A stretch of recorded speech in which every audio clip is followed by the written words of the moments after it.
همچنان در امی اتاق، در این تالار که ما شما نشستیم، هر طرف که میبینیم اشیایی هستند که در جامعه ما شما برشان ضرورت داریم.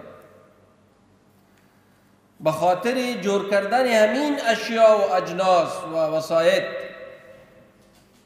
ضرورت به تعلیم است. بسیار باید کوشش کنیم. اما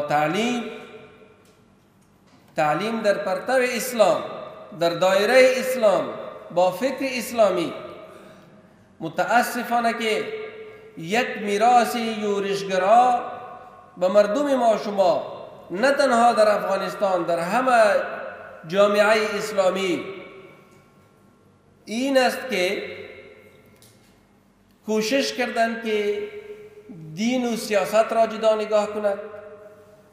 کوشش کردند که تعلیمات تکنیکی و ساینسی و تکنولوژی را از تعلیمات دینی باید در بینش فاصله باشه و دور باشه. نه، وقتی که ما دکتر باشیم باید دکتر مسلمان باشیم. ما باید خود بشناسیم. ما باید عقیده سالمی داشته باشیم. ما باید ظرفیتی داشته باشیم که بفهمیم که من کی هستم، مسلمان کی را میگه، وظیفه یک مسلمان در یک جامعه چیست.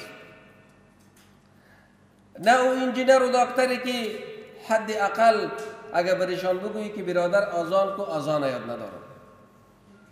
پیشو برادر 16 سال تعلیم کردی، جماعت بده، من جماعت داده نمیتونم. این به درد جامعه ما نمیخوره.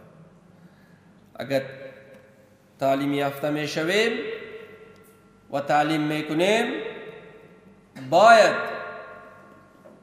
در حفظ عقاید اسلامی خود ما باید پیش بریم.